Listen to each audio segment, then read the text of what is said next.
Le PAM, quand il a été créé, lors des différents congrès, nous avons souligné et spécifié la problématique sociale que connaît notre pays. Nous défendons bien sûr un projet politique social-démocrate, car nous considérons que bien qu'il faut une économie libérale et permettre aux entreprises d'exister, principalement les PME et les PMI, il est tout aussi important de revoir le projet social. Je parlerai même de contrat social que nous avons avec les citoyens et les citoyennes. Et quand je parle de social, je parle principalement des problématiques que nous vivons dans le département de la santé, dans la santé de manière générale bien sûr, et la problématique de l'éducation, qui sont aujourd'hui deux points noirs chez le citoyen marocain et auxquels nous réfléchissons sérieusement à proposer des solutions innovantes, non pas axées uniquement sur l'idéologique, mais axées aussi sur des solutions pragmatiques. Prenons en considération, par exemple, pourquoi pas pour le volet éducation, les PPP, un partenariat public-privé où nous privilégierons ni le public ni le privé, mais nous privilégierons l'intérêt du citoyen et des citoyennes. Tout le monde sait que l'intérêt de tous les parents, c'est d'essayer d'avoir la meilleure éducation possible pour leurs enfants. Malheureusement, cette meilleure éducation n'est plus offerte par le système public tel qu'elle a été auparavant. Donc, on peut dire qu'il y a une baisse du niveau de l'éducation nationale. Et donc, et en même temps, même si ça ne représente que 15 à 20% peut-être, je parle du secteur privé, même s'il ne représente que 15 à 20% des écoles existantes aujourd'hui au Maroc, mais c'est des écoles aujourd'hui prisées par toutes les classes. Ce n'est plus que les parents qui ont les moyens, c'est plutôt même les parents qui n'ont pas les moyens se démènent aujourd'hui pour essayer de mettre leurs enfants dans des écoles privées. Ça veut dire quoi? Ça veut dire que justement cette classe moyenne ou même la classe pauvre qui se démène pour payer 1000, 1500 dirhams pour leurs enfants par mois dans ces écoles-là, ils se privent d'autre chose. Et c'est ce point-là qu'il faut aujourd'hui corriger, qu'il faut solutionner pour permettre tout simplement d'abord de permettre à tout à chacun d'avoir une bonne éducation, parce que nous vivons dans un état de droit et notre constitution nous le rappelle d'ailleurs, à tous, partis politiques d'abord, et deuxièmement parce que si on arrive à faire économiser cette somme d'argent à cette classe moyenne, à cette classe qui n'a peut-être pas beaucoup les moyens, ça va être investi ailleurs, hein, dans les hobbies, dans les vacances, chose qui va aussi encourager l'économie ou d'autres secteurs économiques à émerger. Un portefeuille d'une famille moyenne de 7 000, 8 000, 10 000, 12 000 dirhams, si on y consacre 10 à 15% uniquement pour l'éducation, forcément on se prive d'autre chose. Donc c'est ce point-là qu'on aimerait aujourd'hui privilégier, avec la santé, parce que c'est quelque chose de primordial, même si, contrairement à l'éducation qui a connu une baisse, la santé, malgré tout ce qu'on dit, il y a une évolution, au moins dans les infrastructures. Aujourd'hui, nous voyons des CHU à peu près dans plusieurs régions du royaume, et il y a un programme d'investissement dans quasiment toutes les régions du royaume, mais on peut dire que le service, malheureusement, ne suit pas. Le manque de médecins, le manque d'infirmiers parfois. Encore une fois, l'éducation et la santé, c'est primordial. La santé aussi, donc pour les enfants, pour les parents. Dès qu'on a un peu les moyens, on cherche à aller ailleurs, on cherche à aller dans le secteur privé. Et pas parce qu'on ne croit pas dans la santé, en nous croyant en médecins, mais parce que le service proposé, malheureusement, n'est pas... les infirmiers et les médecins. Parfois, c'est un manque pas d'infrastructure, c'est un manque de matériel, etc.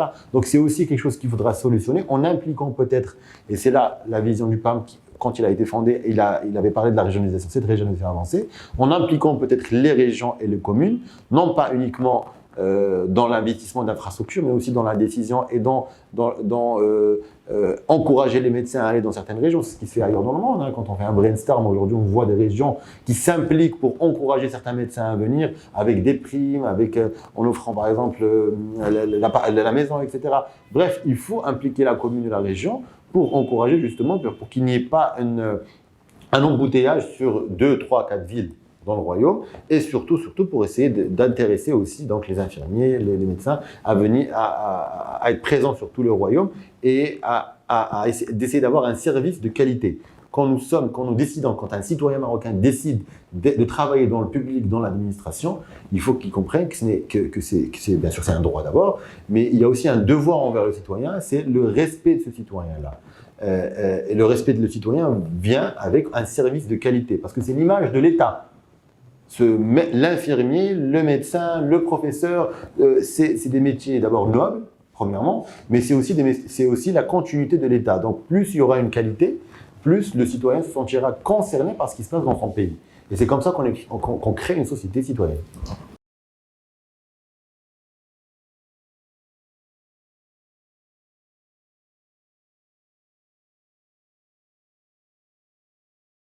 Justement, le nouveau modèle de développement qui doit venir, je pense, en tout cas au sein du PAM, nous le pensons, qu'il faudra justement qu'il souligne cette problématique sociale.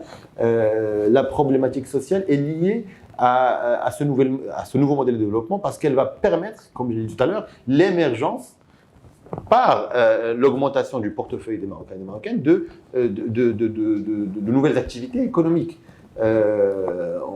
Des fois, on a l'habitude de parler de l'industrie, les activités classiques, mais il y a d'autres activités qu'on peut développer, le tourisme interne.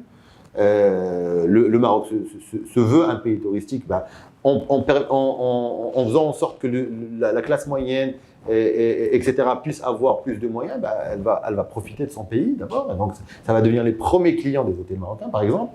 On peut parler d'autres activités économiques comme le cinéma. Quand il y a plus de cinéma au Maroc, ça veut dire qu'il y a plus de production audiovisuelle. Ça veut dire qu'il y a des emplois qui se créent derrière. C'est pas que le film que nous voyons en final, c'est des métiers derrière, etc. Là, on peut dire la même chose pour la musique, même pour le sport. Aujourd'hui, la situation du sport, elle est scalée au Maroc. On peut mieux faire. Le Brésil, par exemple, compte beaucoup sur le football pour développer son PIB. Pourquoi pas le Maroc? On a les capacités pour. Donc, il y a des choses à développer dans notre pays. Et encore une fois, le volet social a un rôle primordial à jouer. Parce que quand je parle du sport, je peux le lier aussi à l'école. Il y a 20-30 ans, il y avait des tournois inter-écoles, inter-lycées, inter-universités, ce qui n'existe plus, ce qui a permis à l'émergence de plusieurs champions. Il ne faut pas voir en ça que justement ce qu'on y voyait il y a 30 ans, c'est-à-dire c'est que du sport, c'est une médaille qu'on ramène puis c'est fini. Non, c'est aujourd'hui le monde. Le sport, c'est une activité économique, c'est des points de PIB qu'on peut apporter. Et donc, il y a des choses à faire parce que quand nous visitons les régions du royaume, il y a une volonté on a beaucoup de champions en herbe qui sont présents, il faut juste les pousser, il faut juste les aider et réussir. Donc, ce pari-là, de permettre à ce jeune Marocain de pouvoir rêver à tous les niveaux. S'il veut être ingénieur, s'il veut être médecin, s'il veut être professeur, mais aussi s'il veut être footballeur, s'il veut être acteur, s'il veut être chanteur, et ne pas devenir, excusez-moi le terme, ne pas mendier à travers ce métier-là, mais devenir un professionnel dans le cadre de ce métier-là.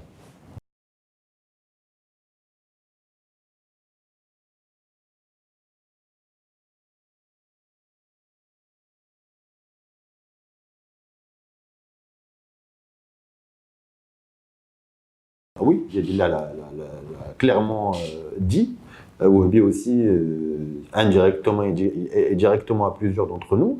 En tous les cas, tout ce que je peux vous dire, ce n'est une critique contre personne, mais je pense que le PAM a besoin de renouveau, a besoin de sang nouveau, nous avons beaucoup de respect pour nos anciens, parce qu'ils ont avec eux l'expérience, ils ont avec eux certaines qualités dont le Maroc a besoin, dont le parti a besoin, mais je pense que quand même, nous sommes en 2020, il faut des solutions nouvelles à des problématiques malheureusement anciennes.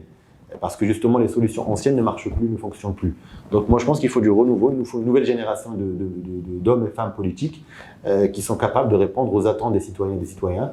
Et on n'apporte pas on ne peut pas séduire le citoyen, on ne peut pas séduire le Marocain avec des solutions anciennes et avec des visages anciens, tout simplement, avec tout le respect que j'ai pour nos anciens, entre guillemets, qui, j'en suis certain, peuvent apporter beaucoup, mais peut-être pas dans la place du leadership du nouveau PAM qu'on veut créer, qu'on veut mettre en place pour 2021.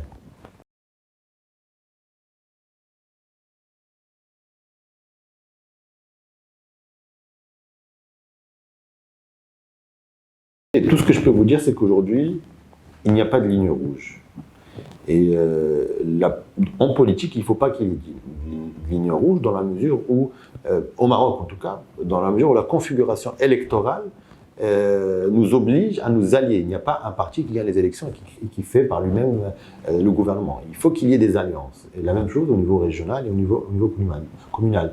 Donc, oui, il n'y a pas de ligne rouge. Bien sûr, Et par contre, il y a des lignes rouges sur les valeurs que nous défendons, que nous protégeons, que nous voulons pour la société. Parce que ma vision pour la société est certainement différente que celle que veut le PJD, par exemple, peut-être d'autres partis.